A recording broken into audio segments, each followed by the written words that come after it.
Kumusta mga ka-coop? Okay, may pag-uusapan tayo ngayon na siguradong ikatutuwa nating lahat.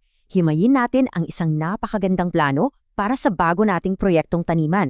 Simulan na natin! Alam nyo, lahat naman ng malalaking bagay nagsisimula sa maliit. Parang ganito, isang punla.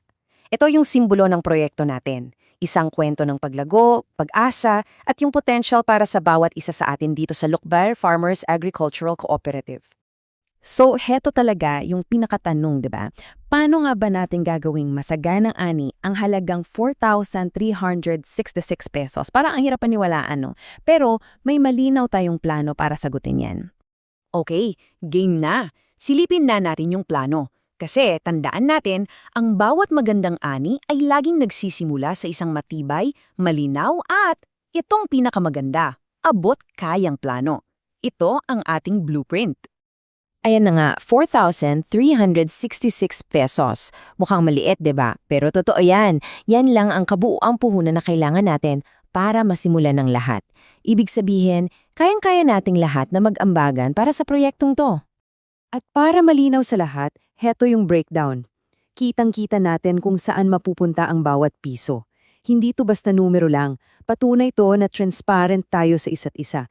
Mula sa trellis, sa pantali, sa binihi, hanggang sa konting pondo para sa mga biglaang gastos. Lahat pinag-isip. So, paano natin nagawang ganito kababa ang gastos? Simple lang, dahil sa pagtutulugan natin. Yung abono at pestisidyo, sagot na ng co-op. Meron na rin tayong plastic mulch, so bawas gastos. At yung pinaka-importante sa lahat, yung labor, voluntaryo. Ito yung tunay na diwa ng bayanihan dito sa kooperatiba natin. Okay, so tapos na tayo sa plano at sa pera. Ngayon, punta na tayo sa aksyon. Kasi 'di ba, mula sa papel, kailangan na nating ilipat 'yan sa lupa.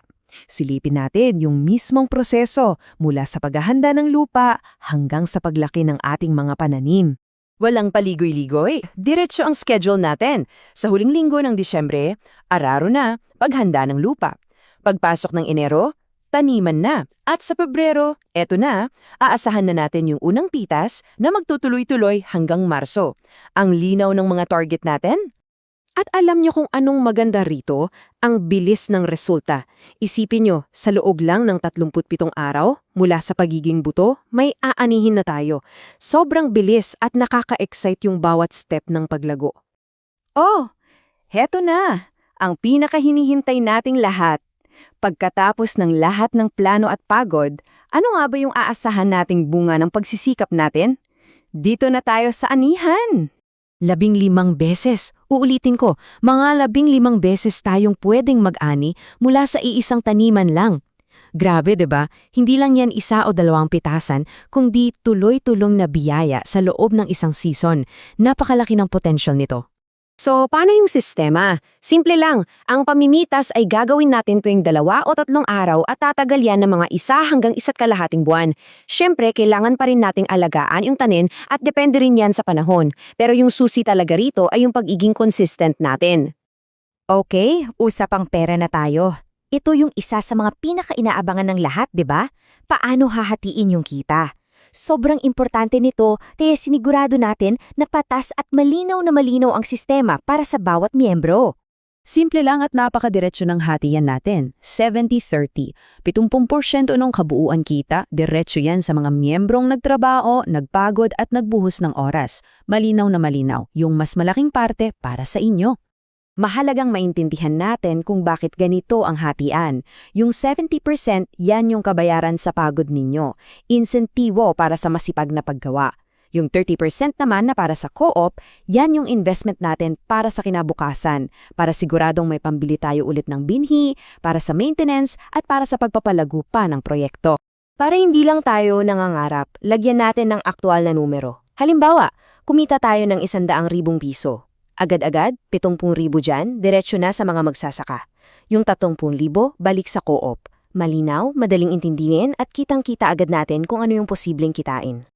So sa huling bahagi na to, pag-isahin natin lahat ng napag-usapan.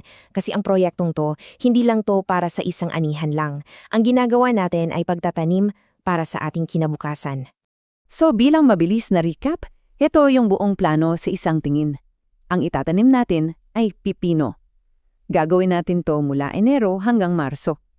Aasahan natin yung unang ani sa Pebrero at aabot yan ng mga 15 beses na pitasan.